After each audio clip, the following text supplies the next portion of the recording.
Today I'm talking about a film made by one of the greatest directors to have ever lived, the director being David Lynch and the film being Wild at Heart.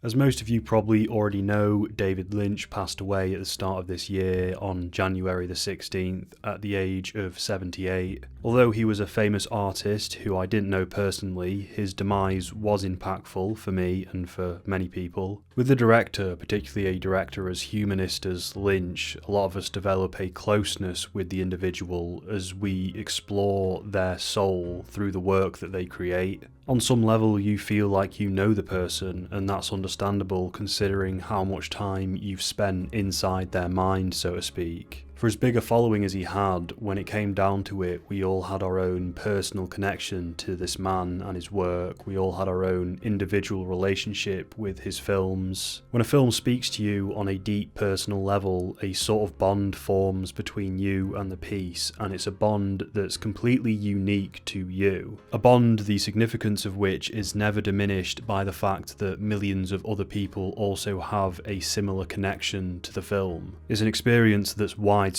but not diluted by quantity. I love David Lynch. I think he was a wonderfully enlightened man. I think he was wise but not snootily intellectual, and above all else, he was a deeply positive person. It was a bummer to hear of his passing. His films are terrific on so many levels, just meaningful, creative, impactful, immersive. Twin Peaks is arguably the most important TV show ever made. He is known for his abstract filmmaking style, however I'd say that his films retain a succinct and universal quality. And today I'd like to talk about one of his films. I've wanted to talk about a David Lynch film in detail for a long time now. I didn't want to make this right after his death because that would have felt wrong, even though I did want to make a David Lynch related video within this year just to pay tribute. But I also wanted to let some time pass, so I hope I've been respectful with the timing of this video, but that's for you to decide. Why Wild at Heart?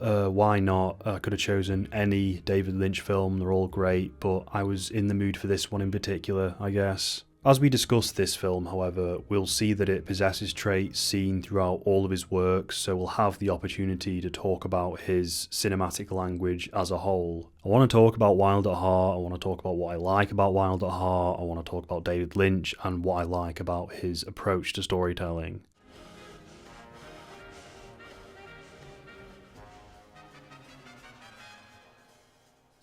So Wild at Heart is a bizarre love story following the chaotic but passionate relationship between Sailor and Lula, played by Nicolas Cage and Laura Dern. Lula's mother, played by Diana Ladd, is a neurotic, overbearing, malignant force in their lives who's constantly trying to thwart their coupling. Nicolas Cage has these violent tendencies and a criminal background, and he's trying to put that behind him and live a good life with the woman he loves. At the start of the film, Lula picks him up from prison and they hit the road trying to make a new life for themselves. In the first scene of the film, you're shown why he got put in prison, and as an opening scene, it's great, it's awesome.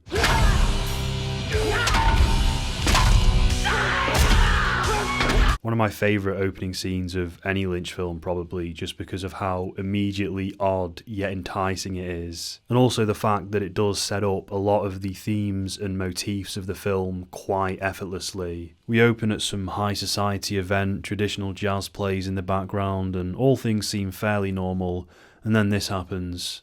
After she said, Lula,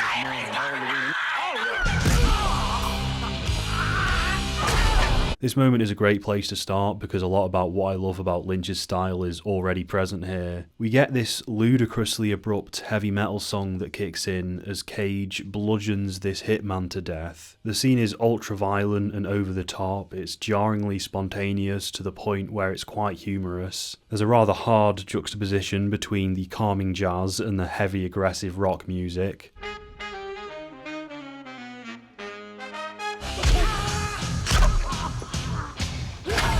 Now, Lynch often likes to mimic, or rather parody, various filmmaking genres and conventions, and that's partially what he's doing here. This whole moment, in many ways, is a funny mockery of an arbitrary brand of ultra-violence that you see in cinema. Violence that is over-the-top, indulgent, surface level, and obligatory. The way in which the heavy metal crudely cuts in the second the action starts is possibly illustrating the near on-cue formulaic nature of these action scenes you see.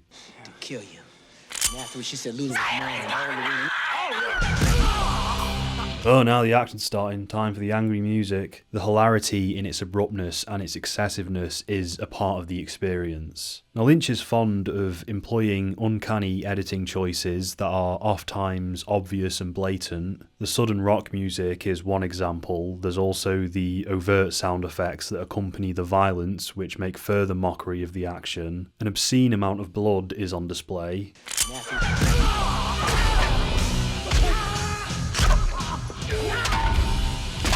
When watching a David Lynch film for the first time, these absurd creative choices can be the funnest part of the experience because, for most people, this would be their first time seeing such unconventional yet appropriate utilizations of the filmmaking craft. Like, oh, this is allowed, is it?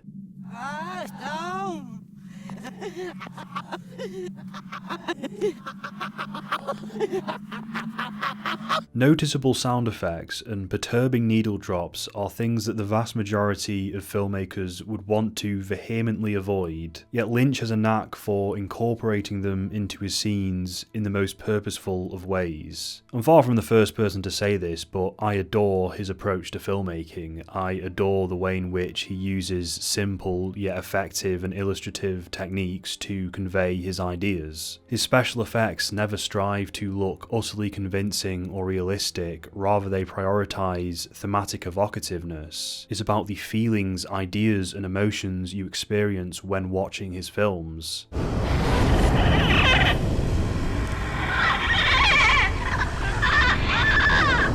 What's more is there is a universality to how he tells a story, because despite me just giving you my analysis of the first scene, you didn't really need me to explain to you why this scene works. Or rather, you didn't need anyone to explain to you the emotions of the scene because you already felt them. You may not be sure as to what emotions you felt, but that's not important. The point is you felt them, you received them. You got the sense of what the scene was going for, this uncanny, humorous vibe. That's what Lynch films do. They subconsciously communicate to you these abstract themes. The purpose isn't for you to decode what you're seeing, it's to experience it. What's wrong, man?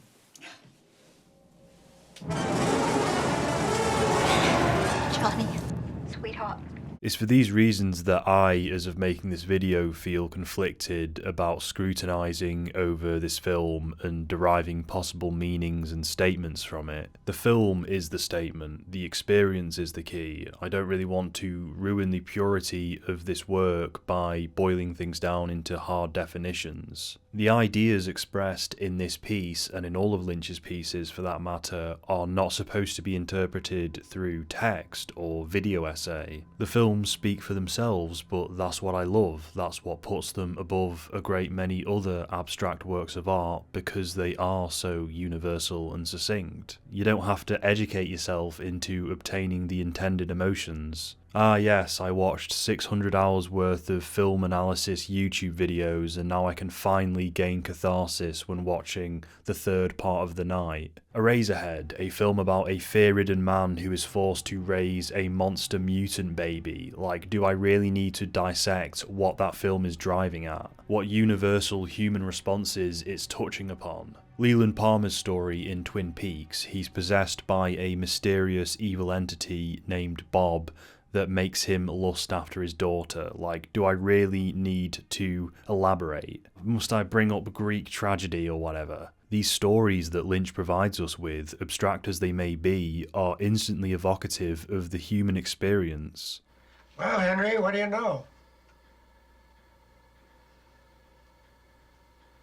Earlier in this video, when I said that the opening scene was a mockery of obligatory action violence, I feel uneasy even saying that, because while yes, I do believe that that's one of the general ideas that the scene is driving at, I don't want to put that forth as a definitive interpretation because it feels blunt to do so. Like, fuck that. There are all sorts of things going on in that scene. I was just trying to communicate to you some of the vibes I was getting, some of the things I was feeling. Now this is how I want you to perceive this whole video. I do not intend to firmly define the themes of the film because I think that goes against the entire point of Lynch's style. I just want to have fun talking about various reoccurring motifs and ideas because whilst it is very abstract, I do think there is a grand subconscious cohesion to the way Lynch makes a movie. There are things that do tie together quite ingeniously, I might add. Despite the abstraction, there is a precision to his films as well, and it's worth celebrating. So yeah, I'm going to analyse this film, but take it all with a grain of salt. It is all just a bit of speculative fun. One-eyed Jack's yearning to go a-peeping in a seafood store. I'd like to point out how brilliant it is that Wild at Heart supplies us with the pairing of David Lynch and Nicolas Cage. It's a great thing that these two people work together, fantastic collaboration. The character that Lynch conceived for him is the perfect utilisation of that indefinable madness that Cage seems to embody throughout his career. Sailor is a character made for Cage. It's definitely a comical ode to a variety of American male archetypes. His overt masculinity, his ultra-violent tendencies, his old-fashioned sensibilities and demeanour, his thick southern Elvis-esque accent. Say no more, but go easy on me, sweetheart. Tomorrow we got a lot of driving to do. He is much like one of those charismatic leading men from the old Americana films. I read that Cage insisted that his character wear a snakeskin jacket, so Lynch incorporated that into the script, which is funny because it's such a memorable aspect of this character and perfectly ties into who he's supposed to be. I love that line he has about it. Did I ever tell you that this here snakeskin jacket represents a Symbol of my individuality and my belief in personal freedom? About 50,000 times. It's the perfect line. It has satirical undertones, but above all else, it's humorous and charming. Again, as I was saying before, you don't need someone to explain to you the meaning behind it. Hey, my snakeskin jacket! Thanks, baby! The line, as well as Cage's enunciation, evokes its own sentiments. I'm not trying to be a jackass or anything, but when watching Lynch's films, do not think, feel. Just feel. Cage's character also loves his rock and roll, and his accent is very much aping Elvis Presley to some extent. He ain't never known me, Lula. So there's not much for him to forget. There's a great scene where Sailor and Lula go to a rock gig and Sailor starts singing Elvis Presley's Love Me. As he's singing, there are these obviously edited in sound effects of young girls screaming in excitement. Love me. They feel so disconnected from the rest of the audio, and it winds up being quite creepy because you're just hearing all of these isolated sounds of young girls screaming at the top of their lungs.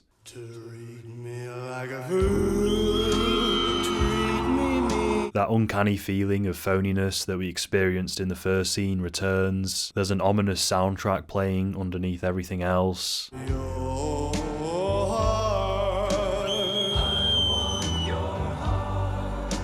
Why did David do this? Well, more than likely because it felt right whilst filming. That's sort of how Lynch operates, that's how he makes his movies. Just because it felt right for the time, it felt like it would work for the scene and the emotion. What does this creative choice say to me? Again, it's just the idea of this obligatory idolization of the rock god archetype, the ridiculousness of their sex appeal perhaps, and the creepiness that comes along with that.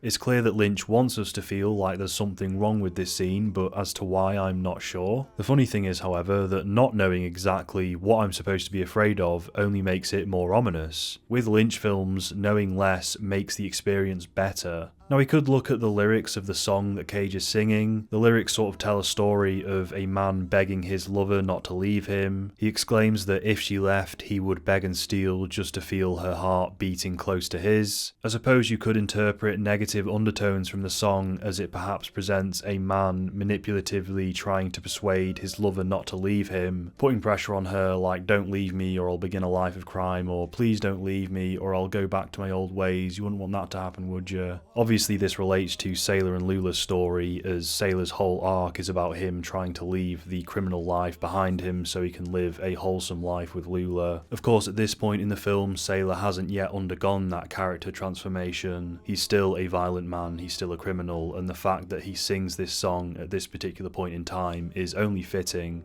Break my faithful heart, tear it all apart, but love me. In the following scene, Lula asks Sailor why he didn't sing her Love Me Tender, as he once told her that that was his favourite love song. Love Me Tender is yet another Elvis song, however compared to Love Me, its lyrics are indicative of someone more selfless and well-rounded. Sailor answers saying that he would only sing Love Me Tender to his wife. This could be the film's way of telling us that their relationship hasn't yet developed to the point where such a song would be a truthful reflection of their love. Sailor hasn't yet evolved into the person he needs to be to properly love Lula. He hasn't yet renounced his aggressive persona. Only when he has undergone a psychological journey of sorts will he be worthy of marrying Lula. Because marriage is sort of like a rite of passage for couples who are trying to be more responsible. You've taught me a valuable lesson in life.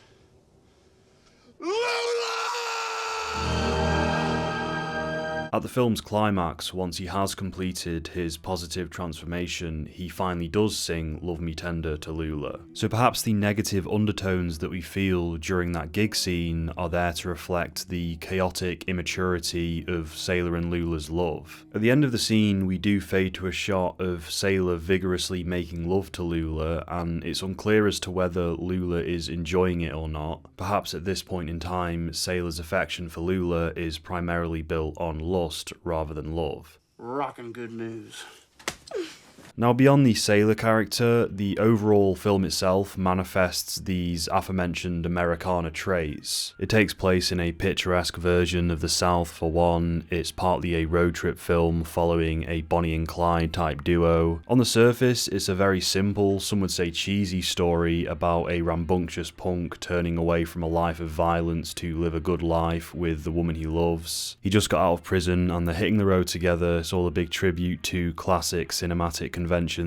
A lot of the characters in Lynch's films often embody the characteristics and sensibilities of old school American archetypes. In Mulholland Drive, we see Naomi Watts portray the typical naive, aspiring Hollywood actress. Kyle MacLachlan in Blue Velvet is the young, innocent, good-natured protagonist you may have seen in the 50s. In fact, that film as a whole likes to pretend it's set in the 50s at numerous intervals. It feels a lot more 50s than it does 80s, that's for certain. It's a lot like how Wild at Heart does not feel like the 90s at all, it's much more like 60s or 70s. And Sailor is no different to these other characters. It is a revisit of a retro persona, only this time with an introspective, analytical edge, as if Lynch is attempting to dissect this movie archetype to study how it reflects on American culture in general. So there is this aspect of here's this nostalgic symbol of American masculinity, but now let's take a look at some of the more sinister elements. This is a snakeskin jacket. And for me, it's a symbol of my individuality and my belief in personal freedom.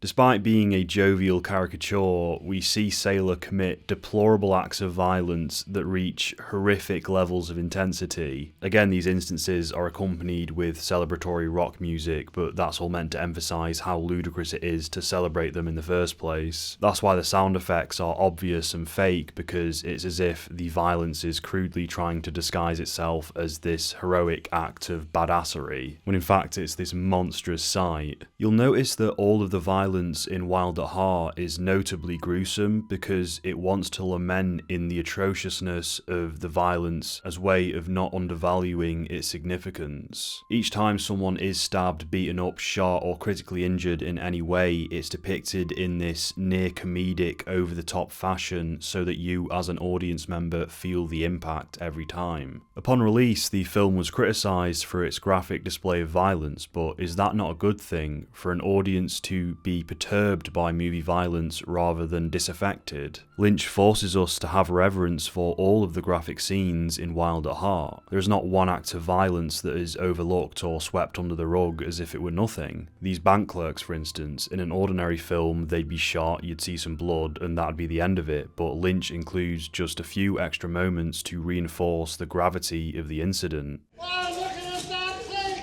You gotta get that thing so back on. I can't find it. Where is the damn thing? Gotta be in here somewhere. It's brief and partly quirky, but it lasts just long enough for these side characters to be sufficiently humanised. Then you have that shot with the dog running off with the hand, like it's funny, but it's also fucked up. When Willem Dafoe gets his head blown off, it's fucking horrific and disgusting. The sound effects used and the props, it's all wet and soggy and nauseating. That poor bastard. The film very intentionally avoids having inconsequential, formulaic violence. It's all meaningfully grim.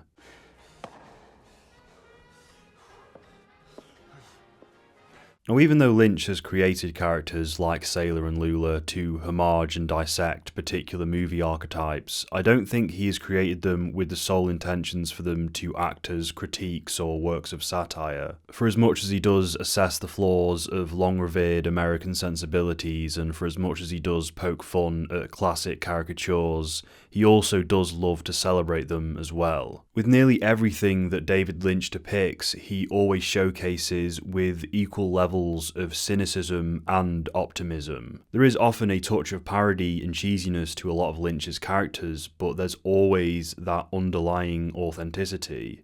I awoke with a tremendous feeling of optimism and confidence in you and your future. That was my vision of you. You? The main characters in this film are indeed comical, cartoonish, and definitely flawed, but they are not irredeemable manifestations of total evil. They are larger than life and represent certain cliches, but they're not cliché themselves. They are not one note, they are not just satirical statements, they are multi-dimensional people. Lynch does not have a character do evil things solely to lament in the cruelty of humanity. He does so to showcase the full spectrum of the character's morality, light and dark, good and evil. There is a goodness in the punk bravado of Sailor and an optimism in the American road trip story structure, an optimism in the classic American movies. Lynch himself adores films like It's a Wonderful Life and The Wizard of Oz. Come on, George, come on. Incredible. I believe Lynch had a genuine love for America and classic Hollywood stories. He understood that there were deep-rooted flaws in such institutions, but he also understood, or rather appreciated, that there was also a substantial amount of goodness that emanated from them as well. This is what sets Lynch's work apart from many other artists, because a lot of filmmakers think art is all about exposing the secret evil side of something, revealing all the cynical aspects of that thing we always perceived as utterly righteous. There's a lot of works out there that fixate on all of the evils of the world, and maybe in some ways they forget about the good. David Lynch does not forget about the good, and all his films, despite how dark they can be, possess an enlightened balance of both good and evil. The point being, he hasn't made Wild at Heart just to make a singular statement on the evils of man and his lustful ways. Uh-oh. Baby, you better run me back to the hotel. You got me hotter than Georgia asphalt. With Sailor and Lula, you may look at them and see a chaotic, sex-fueled relationship, but as the film illustrates, there is also that true, genuine love between them. There's lust too, but also love. There's hope and there's tragedy, there's violence and there's tenderness. That being said, this film is still trying to depict the world/America through a certain light. When embarking on the project, Lynch described the film as a really modern romance in a violent world, a picture about finding love in hell. He also expressed interest in having a certain amount of fear in the picture. The world that Lynch constructs for this film is certainly an exaggeratedly cynical version of reality, a nightmare almost. For her recent divorce, shot and killed her 3 children aged 7. Shot right between a heinous... A local judge. Yet, like he said, the love story at the centre would be an opposing force of positivity, of hope. And there you have that balance, that optimism. I can't take no more of this radio. I never heard so much shit in all my life. The movie's world certainly lives up to the title. Every major character is wild at heart. Sailor has his erratic aggression, Lula has her fiery sex drive. Marietta, Lula's mother, has this neurotic, overprotective jealousy towards her daughter, which causes her to resort to murder. Every prominent character is frequently going off primitive instinct. Characters are repeatedly compared to wild animals, either through the visuals, the dialogue, or just the ways in which they act and behave. A good amount of Cage's performance is unpredictable and downright mad. It's one of the few instances where Cage acting like a wild animal is thematically appropriate. When he's doing the bank robbery, he screams to get himself into that mindset, to transition into that feral psychology, a headspace he's accustomed to adopting at this point. Get in the back! Now, both of you! Of course, there's his snakeskin jacket, which he always wears, a persisting symbol of his mental link to the wild. When Harry Dean Stanton is watching a nature program in which a pack of hyenas fight over a carcass, he briefly imitates their yapping.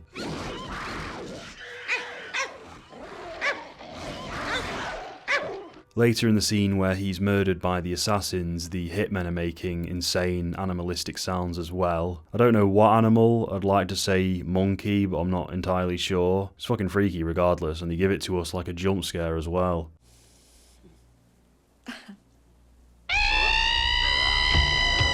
When Jack Nance appears and talks about his dog and how his dog is always with him, it's most likely he's talking about an inner feral dog within him to intimidate the others. Year 9 English analysis, it's a metaphorical dog. But I can tell you, my dog is always with me.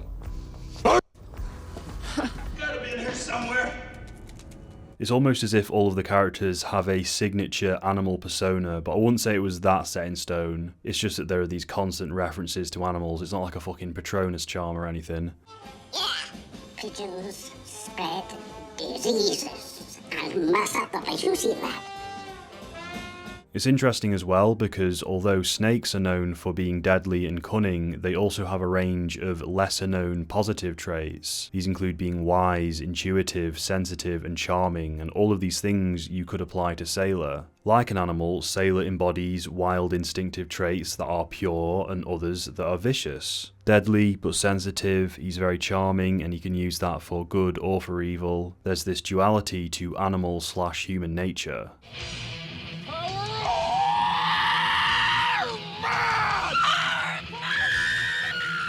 In the scene where Bobby Peru sexually assaults Lula, he asks her if she fucks like a bunny and then threatens to fuck her like a jackrabbit. Obviously bunnies are used here because they're famously viewed as being extremely horny, and that's a trait we see in Lula throughout the film. What's also notable about bunnies is that they're prey, and that ties into the scene rather seamlessly as Bobby Peru is literally preying upon Lula. It adds to the fearsomeness of his character, again year 9 English. Bunnies prey much? Finally at the end, when Sailor is released from prison for the second time, upon meeting his son, he gifts him with a toy lion, possibly symbolising him passing down some of his animalistic traits to his kid. But overall you get the sense that all of this world's inhabitants have this wild, primitive creature inside them. Sailor has his feral aggression, he and Lula have that fiery sexual yearning for each other. Sometimes, Sam, when we're making love, you just about take me right over that rainbow. Now, I don't think Lynch is meaning to condemn the characters for this. I think he's merely pointing out that as humans, we all have this thing inside us that we can use for good or evil. With characters like Bobby Peru, he's an example of someone who's completely enveloped by the dark spectrum of his animalistic soul. He is sadistic and lustful. There is no tenderness or caring in his sexual yearning whatsoever. The film includes this villain so we, as a viewer, can compare him to Sailor, who by comparison is far more grey. He has a mix of positive and negative energy within him. He has the potential for evil, but also the potential for good. This is a redemption arc after all. It's not a droning rumination on the evils of the human existence. Sailor has not yet totally lost himself to the savagery of his inner mind, much like most of the antagonists of this film already have. He has plenty of that insatiable lust for Lula, but there's also that deep, underlying, adoring love. Love itself is a base, animalistic human emotion, yet that is something worth celebrating, that's tender and true. I do think that the film is trying to illustrate that there's also a pure side to the primitive mind, a side that is equally as powerful or as prominent as the debased one.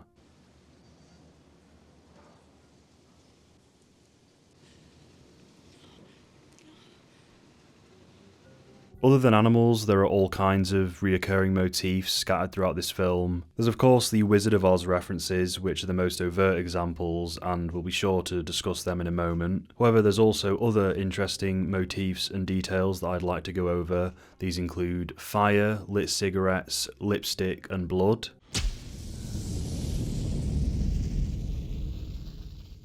Now, fire is commonly used in literature as a symbol for chaos and other ferocious traits. Lynch himself has used the fire motif many times throughout his work, most notably in Twin Peaks' Fire Walk With Me, where it represents Laura Palmer's inner malevolence that she sort of wrestles with throughout that film.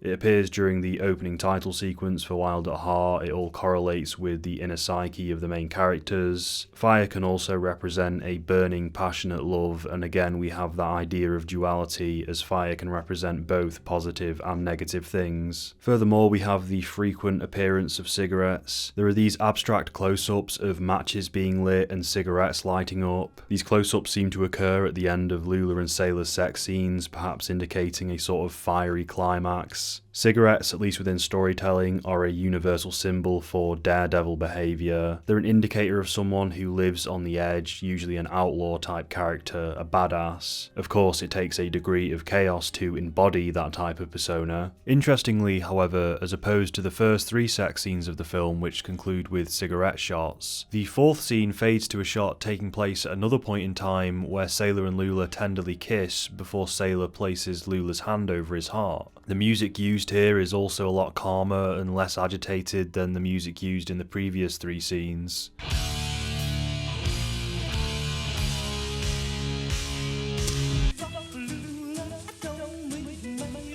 We then fade to a shot of the couple post-intercourse, and we can see that Lula is holding a small candle, another incarnation of fire, only this kind is tempered and soothing. A total inverse to a lit cigarette, which you could argue is suggestive of an immature, unruly, hasty passion. This all coincides with a rather crucial turning point in Sailor's arc, where he vows to live a more virtuous life. I've done a few things in my life which I ain't too proud of. But I'll tell you, from now on, I ain't gonna do nothing for no good reason. His flame has been tempered, you could say, or at the very least a transformation has begun. All I know for sure is there's more than a few bad ideas running around loose out there. The lipstick, finger paint and blood motifs are arguably even more intriguing. We've talked a lot about Sailor and his chaotic persona, but we haven't really talked about Lula and thus by extension her mother all that much. The red/pink/orange lipstick and nail polish worn by these 2 characters, I think at least on one level, represent their chaotic femininity. In both life and literature, these can be symbols of a woman's power, confidence, and sexual eagerness. I mean, at least with the case with lipstick, that's literally what you wear to simulate sexual arousal. Red is a very sexually provocative colour, but it can also prove to be quite intimidating. Additionally, a sexually open, sexually aggressive woman can appear intimidating. In Wild at Heart, Lula's mother uses her sexuality to empower herself. She uses her sexuality to intimidate the men in her life that she views as threats or adversaries. We see a clear example of this in the scene where she tries to seduce Nicolas Cage. I just want to kiss you goodbye, 'cause you know too many things about Lula's mama. She's a very sinister figure because she is sexually threatening. She's tapped into her chaotic femininity, her wild heart, but to a devastating degree where now she resembles a villainous female archetype not overly dissimilar to the devouring mother. She's severely protective over Lula as well as Lula's sexuality, as she continuously has all of the prominent male figures in Lula's life disposed of. In the case with Lula's father, Marietta used fire to eradicate him, the physical manifestation of one's ferocious chaos within the context of this movie. This overprotectiveness does stem from partial jealousy. We can infer this from her lusting after Sailor. Also, her choice of clothing and makeup is indicative of someone trying to preserve their youth, their sex appeal. It's also worth mentioning that another one of David Lynch's favourite films is Sunset Boulevard, and Marietta shares a lot of similar traits with Norma Desmond. However, we also learn quite early on in the film that Lula was sexually abused by her uncle at age 14, and this was most probably the inciting motivation for Marietta to start fiercely guarding her daughter's sexuality, and who can really blame her?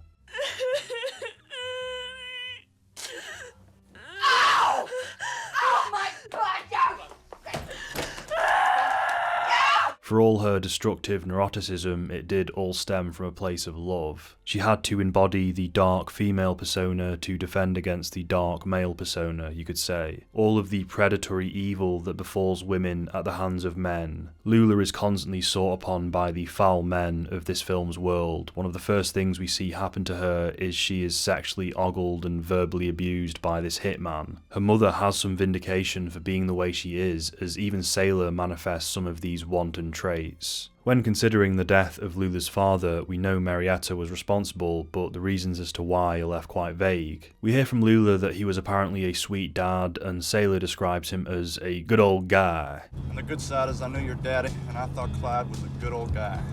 From this, we're inclined to believe that his murder was simply a malevolent act on behalf of Marietta, but since we know about the other men she murdered and her reasons behind those, including Lula's uncle, there is a possibility that Lula's father also abused her. And although we only ever hear good things about the father, it is a lot like Leland Palmer, there is a good side and a bad. One's existence doesn't negate the existence of the other. You remind me of my daddy, you know. Lula also at one point compares Sailor to her dad at one point right after intercourse, and that's obviously very Freudian. Maybe it's that lustful wantonness within Sailor that's a trait he shares with Lula's dad. Mama told me he liked skinny women with breasts that stood up and said hello. The comparison does also tie in with Marietta being attracted to Sailor, but she's also fearful of him. Perhaps she perceives him as another incarnation of Lula's dad. And if we're going with this theory, Lula's father also has that dark persona within him. He had a long nose too, just like yours.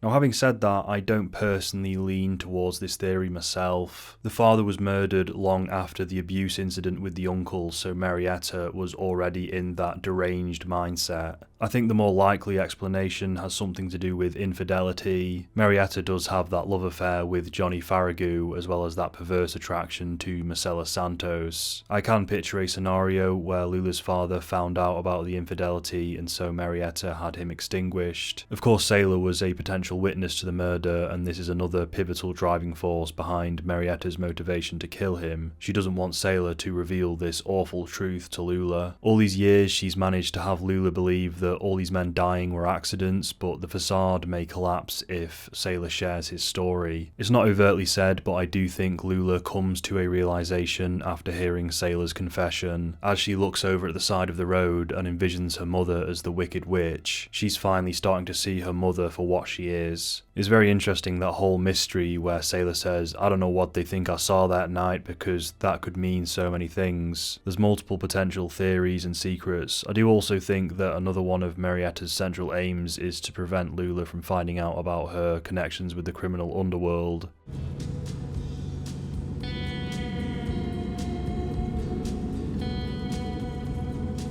As indicated through her own lipstick and nail polish, Lula has inherited her mother's chaotic female persona, and her overall arc in this film consists of her acknowledging and honing this force within her. During the sex scenes, as Lula reaches orgasm, we get these close-up shots of her red fingernails, which I think are there to illustrate this very identity taking over, or at the very least surfacing in some way. As she reaches a point of sexual liberation, she evolves, transforms into a more mature, empowered version of herself. She accesses the shadow self, so to speak, but in a manner that benefits her. Alternatively, another way you could interpret this is as a defensive response to Sailor's lust. There is an aggressive violence to these sex scenes, and the moans that Lula makes could be interpreted both ways, either as moans of pleasure or of pain, or perhaps a strange mix of both. Perhaps because Sailor is such a melting pot of love and lust, these acts of intercourse are simultaneously delightful and savage. Lula finds the act both deeply tender and severely unpleasant. She has residual trauma from being sexually abused, clashing with a genuine sexual yearning for the man she loves. Yet her feelings towards Sailor are also mixed up, because she's both grateful for his passion but fearful of his debauched appetites. I say all this because I watch these sex scenes and I'm never quite sure what precise emotion I'm supposed to feel, and I guess you could say that's the point. There is no precise emotion to be felt. Despite this, however, I would say that by the fourth sex scene, which is actually their last sex scene in the film, the encounter has become a mostly positive experience. Hence the tempered flame symbolised by the candle at the end. The two have reached a point of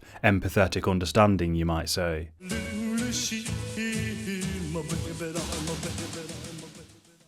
I'd additionally like to just point out that Grace Zabrisky's character also uses her sexuality as a weapon, in this case obviously for pure evil. She wears a similar shade of red lipstick to Lula and Marietta, and just before she's about to murder Harry Dean Stanton's character, she marks him with a kiss. Literal kiss of death. As she's counting down to his execution, we see that the act is sexually gratifying for her, the gunshot acting as a fucked up moment of climax.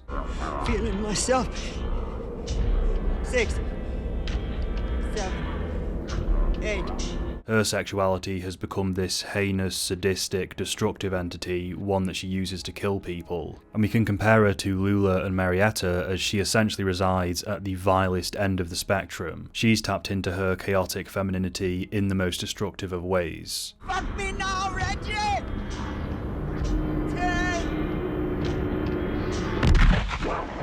Quite a few of the antagonists have a perversely sexual relationship with violence. The two are almost intertwined for them. You want me to shoot Sailor in the brains with a gun? Yes. There are multiple examples of scenes where you could argue that violence and sex are being amalgamated. That first act of violence, for instance, it's accompanied with the same rock music that plays alongside Sailor and Lula making love vigorously. Lula's expressions of shock could be doubling as flustered moments of arousal. Part of her is turned on by this violence. Again, their aggressive sex scenes always end with a cigarette lighting up to indicate a fiery climax, and what do we see Sailor do right after he's killed the guy?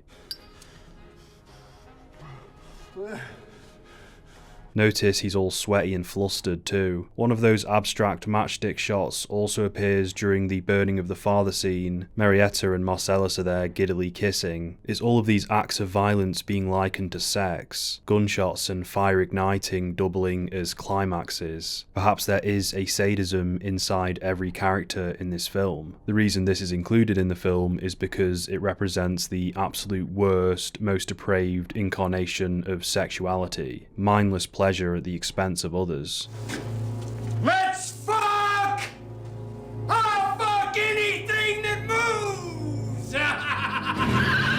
Now, I might be reaching with this next one, but when Bobby Peru gets his head blown off, the shot of his scalp falling to the floor reminded me of this shot from Eraserhead of the sperm cell. Now again, this might be a stretch, but does this prop not somewhat resemble the shape of a sperm cell, or at least the sperm cell from Eraserhead? And again, the blood splatter sound effects are very wet. Is this head erupting moment yet another fucked up violent version of a climax or ejaculation? Maybe that's the reason why this clip feels so uniquely disgusting. Fucking hell, I really hope I'm onto something there, because otherwise I've just got a sick imagination. Like, who thinks of that?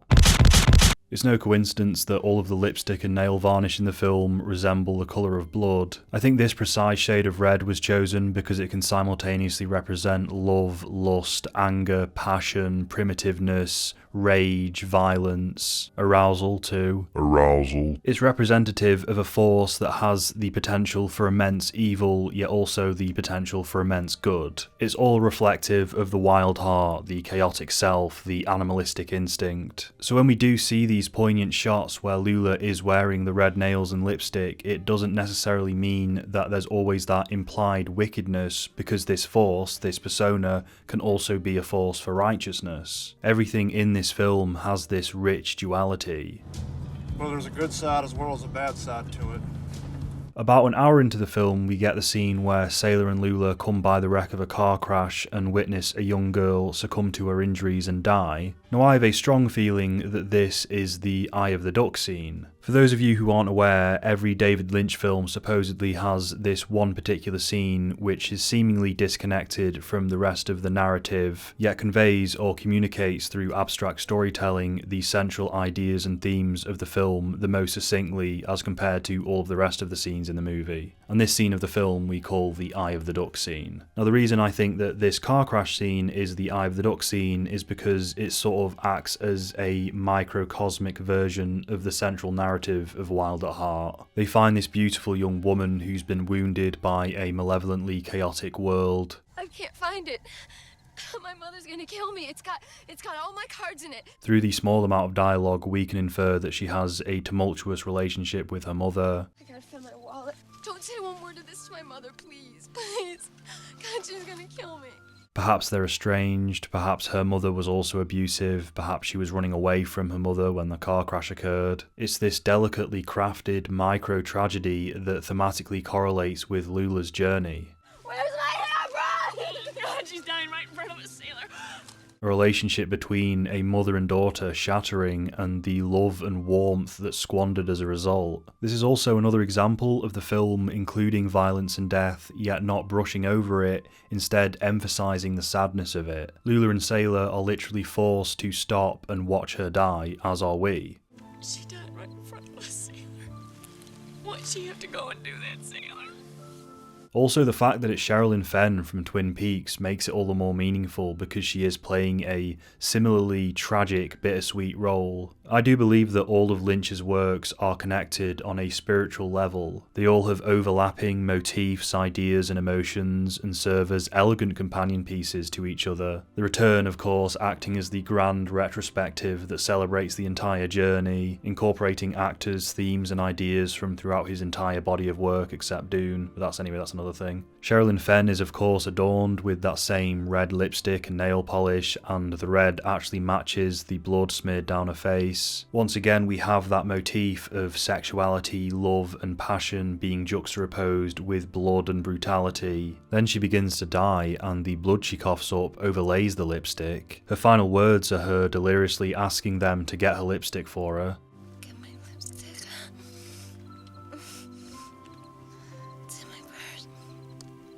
Now, putting our thinking hats on here for a minute, why are lipstick and blood being juxtaposed like this? Well, maybe just because it feels so somberly appropriate, and the visual itself is more evocative and expressive than any message I could derive from it, so just fuck you. I don't need to analyse it sometimes, it just speaks for itself, doesn't it? Not to be cheesy or anything, but it just feels right, doesn't it?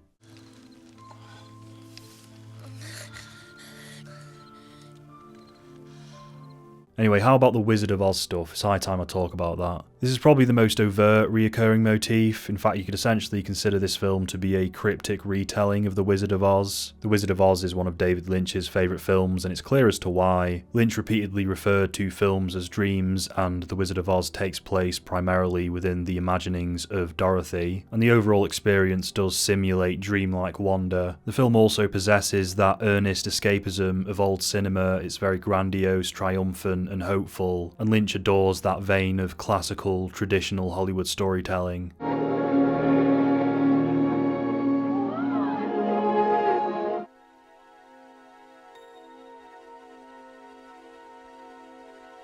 So yeah, Wild at Heart's references to The Wizard of Oz are far from secretive or abstract. It's a theme that the film pretty much wears on its sleeves. Marietta is quite openly depicted as the Wicked Witch of the West.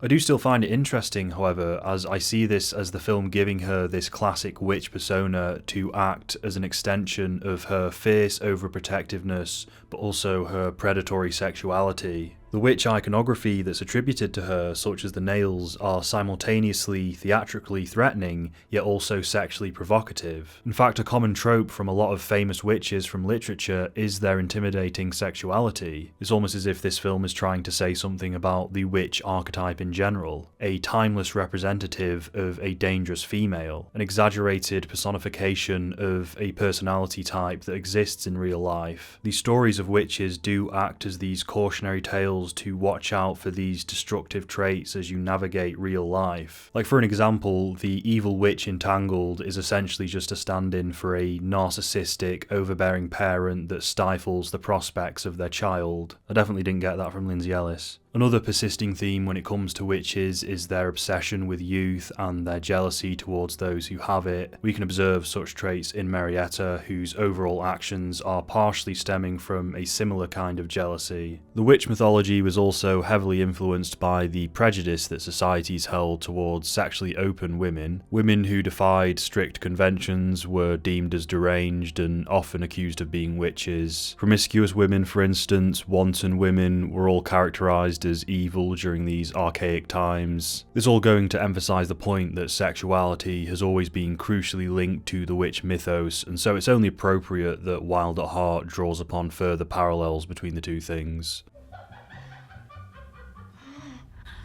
Early on in the film, Lula hears a woman laughing from a nearby hotel room and is perturbed as it reminds her of the Wicked Witch. Then Sailor just passes it off as the sound of a gal just having a good time. Sounded like the Wicked Witch. Just sounded like an old gal having a good time to me. So here the film has outwardly compared the classic witch's cackle to the excited giggles of a horny woman. It's important that I emphasise that I don't think this film is simply using the witch archetype to represent the evil within women, because as we'll see when we talk on the finale, the film also highlights positive aspects to tapping into your inner witch, so to speak. In fact, this chaotic femininity that I've been referring to throughout this video could be dubbed as one's inner witch, and I think that's how I'm going to be referring to it from this point forward. The inner witch, this aggressive woman inside you that based on how you manifest it, you can use for good or for evil. The inner witch, the inner bitch. Before you say, oh, it's a white male talking about women, let me just tell you, I know so much about women. I know more about women than women do, honestly, and by the way, women love me. Please don't do this. Throughout the film, Lula undergoes quite a profound character transformation that all in all allows her to emancipate herself from her mother's grasp. She acknowledges her inner witch, takes control of it, harnesses it for good, and uses it to defeat her evil mother. This transition is symbolically shown to us partly through the numerous sex scenes between Lula and Sailor. In fact, in many ways, I'd say that the sexual encounters were the catalysts that allow the character transitions to happen for both of them. Now, each of the 4 sex scenes are accompanied with a particular colour. The colour in question is present in the lighting of the shot, however, the colour grading alters so that the frame becomes almost completely overlaid with that same colour. In the first sex scene, we fade to red, then we cut to the lighter, indicating the end of the sex. The red is suggestive of an aggressive, lustful horniness, so there's a slight cynicism to this scene. The rock music and fire motifs that we mentioned already complement this idea.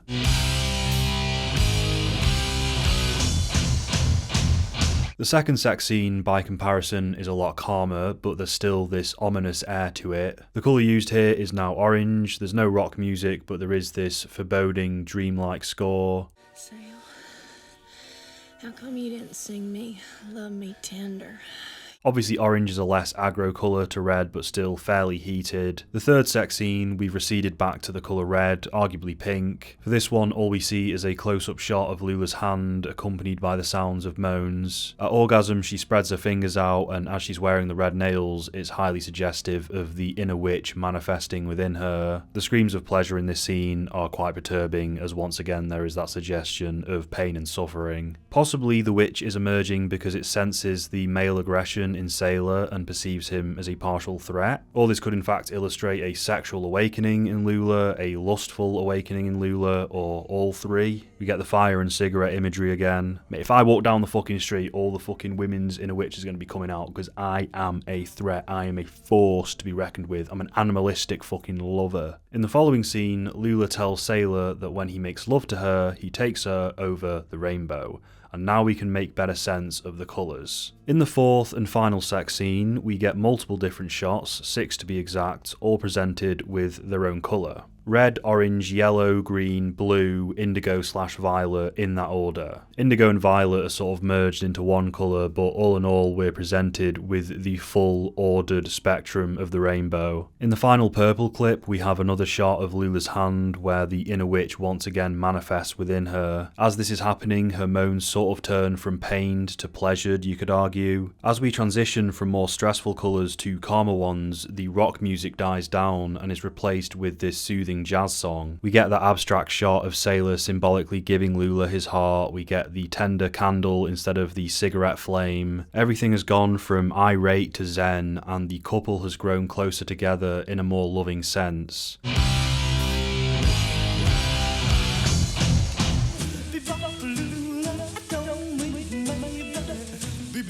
Sailor has reached a point of enlightenment as he vows to be a better person, and Lula has allowed her inner witch to come out, but not in any manner that's villainously destructive. The characters have gone over the rainbow and changed as people. In the earlier sex scenes, they were only accessing one colour of the rainbow, making the act singular and disallowing them to fully transition. They weren't well-rounded people and were only approaching their lovemaking from a rigid, short-sighted mentality built on desire. When they develop a bit more as people and their love grows deeper, all of the colours open up to them and enlightenment commences. A profound spiritual bond is formed between them, you could say, true love. We must be over the rainbow. In The Wizard of Oz, Dorothy going over the rainbow is emblematic of a transition from place to place. In Wild at Heart, it's a more metaphysical transition. A psychosexual transition. When Dorothy arrives in Oz, she is bestowed with the ruby slippers, which are representative of power, protection, hope, self-reliance, as well as, of course, home. Dorothy is then emboldened to start out on her adventure because she has been empowered. When Lula goes over the rainbow, she is bestowed with the red fingernails, which is also a source of power and protection. She is emboldened to stand up against her mother later on in the film. And of course, these magical items from these two different films share near enough the same colour. Now, Sailor and Lula's character arcs aren't complete yet, however, as after all, this sex scene only occurs at the 40-minute mark. They have become enlightened in a way, but they now have to act on that in a good way. And this, of course, includes resisting the temptation to do evil. I see the scene that Lula has with Bobby Peru as a crucial point of temptation for her that she resists. However, her inner witch does come out, this time in an arguably negative context, as there's a hint that she has a wanton craving for this evil man.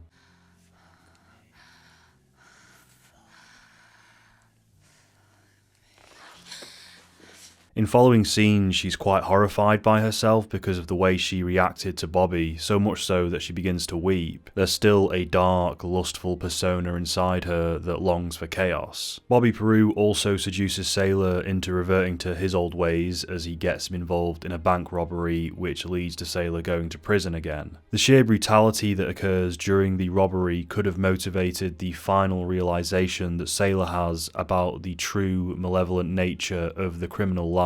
He sees Willem Dafoe get his head blown off, and to him that says, this is what awaits you down this path. Lula, I really let you down this time.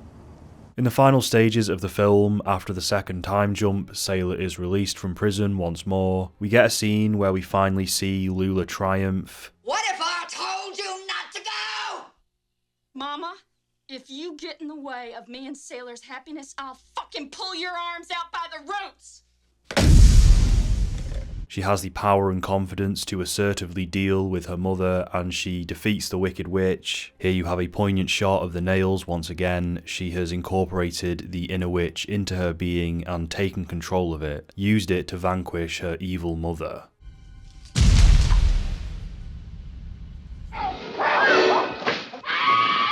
You cursed brat! Look what you've done! They also have a 5-year-old son now. We get one more instance of gruesome violence with this car crash victim just to let us know that this world is still a fucked up place. Again, the film adds a small little scene just to appreciate the brutality for a moment. Oh no! Oh man! Hey man, same fucking thing happened to me last year! Weirdly, this is one of the scenes that comes to mind when I think about this film.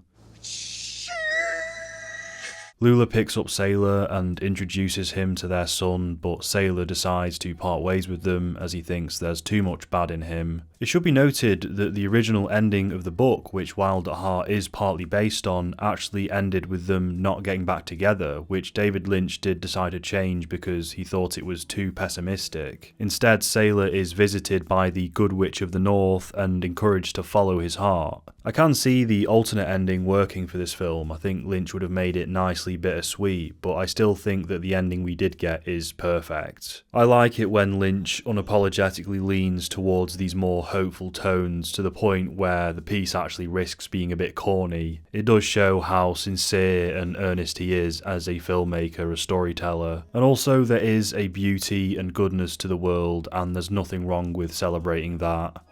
Don't turn away from love, sailor. Just because it's cheesy doesn't make it untrue.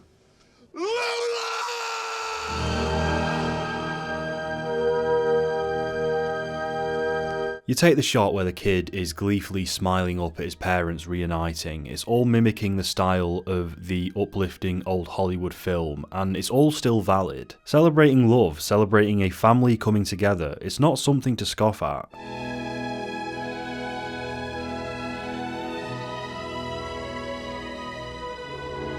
I love how before, when he's on the verge of going back to his old ways, and he drops this line to the thugs. What do you faggots want? The intentionally contrived nature of the whole encounter, like, oh, time to go back to being a badass, I guess. Then of course when he changes his mind, he apologises for what he just said, it's lovely. Cage has this huge, obvious, fake broken nose. And I want to apologize to you gentlemen for referring to you as homosexuals. I should point out that it's at this particular moment when Sailor chooses to go back to Lula, chooses love, when Marietta finally dissolves. Love won out over malevolence. Also, I do think that there is a great deal of significance to the fact that the Good Witch is portrayed by Cheryl Lee, aka Laura Palmer from Twin Peaks. Having the actor for a character who inspired so much love in everyone she met play the mythical incarnation of compassion just fits. All of Lynch's works feel connected, at least on a spiritual level, and honestly I consider this witch character to be another incarnation of Laura Palmer herself. It's the same case when Sherilyn Fenn shows up playing another femme fatale, and when literally every prominent actor from all of Lynch's films that were still living showed up in The Return. Sidetracked, sidetracked, sidetracked.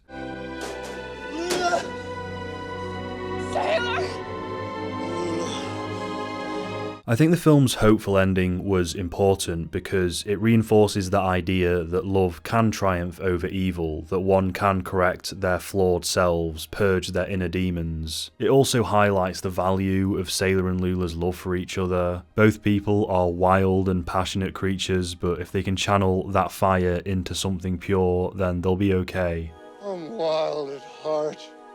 If you're truly wild at heart, you'll fight for your dreams.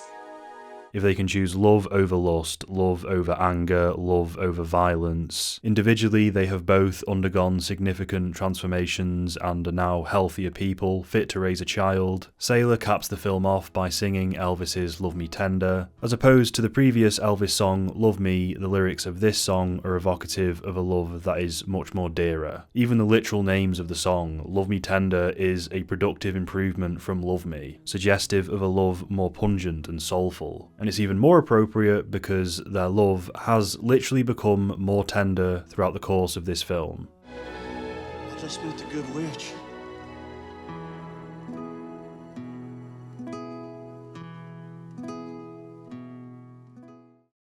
Wild at Heart is a lovely, funny, surrealist, dark yet hopeful film, and everyone should give it a try. I don't care if you watch it and you hate it, you just have to have a look. Now obviously I just gave you my analysis of this film for the last hour or so, but when it comes to the question, did David Lynch plan this all out? Did he go into this project wanting to convey a particular theme, emotion, or idea? And to that, I'm going to have to answer with a resounding no. A big fat fucking no. I think what he made here was partly done subconsciously. I think his approach to filmmaking is mostly about what feels right at the time, what feels thematically cohesive, what feels like the most personal, appropriate, heartfelt thing to do in a given scene. Again, as I said at the start, there is no solid message or theme to this film. It is an experience. Overall message that I personally infer from the piece, that I resonate with, I don't know, it's okay to be a little bit wild, I suppose. The primitiveness of humanity is both savage and tender. Love can triumph over evil in an evil world. Harness your dark side for good and don't be a devouring mother. Overall message of this video, watch David Lynch films, embrace surrealist cinema, and rest in peace to one of the greatest filmmakers to have ever walked the earth. So he took me upstairs and he showed me these things called Wookiees. And now this headache is getting stronger. Thank you to the patrons. Thank you DF. Thank you Casey Gann. Thank you Mason Lydon. Thank you Matt Delaney.